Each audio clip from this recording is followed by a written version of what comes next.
All right, ladies and gentlemen, welcome to the first ever, the monumental, inaugural AlwaysOUA podcast. It's Chris Lund here, joined by my ever-present and always prophetic co-founder slash editor, Mr. Matthew Piazza. Matt, how are you today?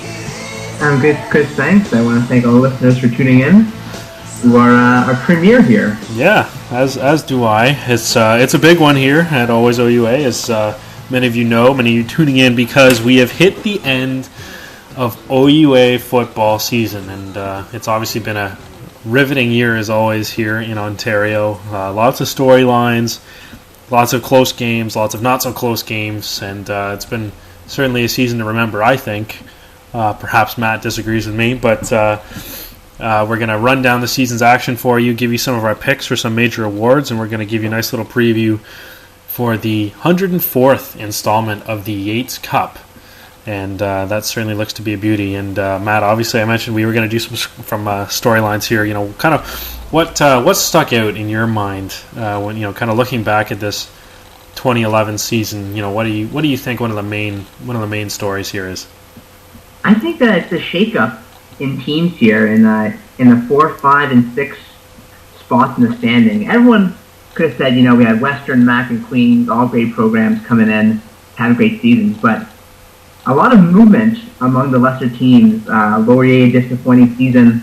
Windsor came out of nowhere, and the Toronto Varsity Blues got something rolling. They beat Guelph on national TV, so a great little win for the program downtown there, but lots of shakeup among the lesser teams in the OUA.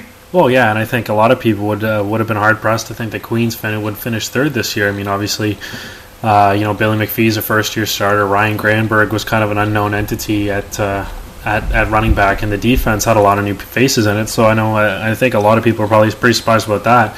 I know most people probably figured Western, Mac, 1, 2 in some sort of order, but 4 through about 7, I know really surprised a lot of people. So it's pretty hard to argue with that one.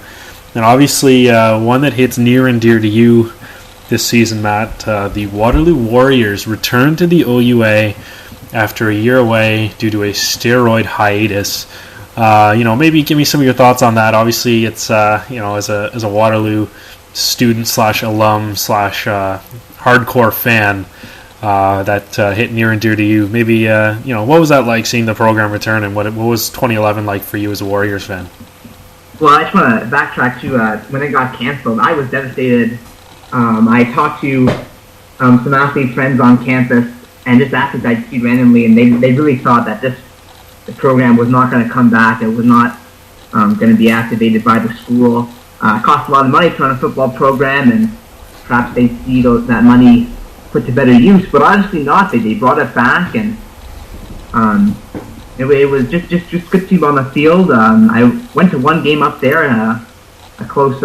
They let one slip away against York, but it was a pretty good crowd. Parents out, a lot of parents, and a lot of my fellow students just cheering on their friends for getting back on the field there. So good for them to see them back on the field, and looks like they're here to stay as a team. They're not going anywhere, barring any other more suspensions. And what do you think of that program moving forward? I mean, obviously Dennis McPhee, Joe Powell, that's a great coaching staff. What do you think of their prospects? Yeah, it's really good. They're really lucky to retain those two. They both have some CFL credentials on their resume. Recruiting is going to be tough for them. Obviously, no one wants to come and get their butt kicked all over the field to the tune of 0-8. They have a lot of work to do. Obviously, they brought in 40-odd first years, but hey, when they're on the field, they're doing their thing. They're back at it. Got to give them some credit for sticking to it and taking these games head on. And yeah, obviously, there is one very, very bright spot in that Waterloo program. Unfortunately, he's leaving, but for those of you who don't know, Dustin Zender, fifth-year receiver who departed last season to Wilfrid Laurier as part of the Waterloo hiatus, set an OUA record, tying Craig Spear from Queens for most receptions in a season with 63. So big statistical season, and what would have been a very, very low light season in the history of Waterloo football, even considering what they came back from. And it's interesting you say 0-8, because there was another development over the summer that perhaps we'll see Waterloo win a game in the much more near future than some people might think, and that the Carleton Ravens will be returning after, well, quite some time away, about 20 years now, from the OUA scene, and obviously, you know, Carleton have what looks like a very strong alumni backing, could really ruffle some feathers here in the OUA. No Ravens pun intended there, as they're going to have a strong core behind that program. You know, what do you expect from that Ravens program? I think this will be great. I really think that kind of, you know, operating board system really has shown to be effective, particularly in Quebec. Obviously, you know, you look at the Lavals of the world, where Carleton spent extensive time researching and kind of figuring out how they made that work. I think Carleton could really surprise a lot of people 4 or 5 years down the road.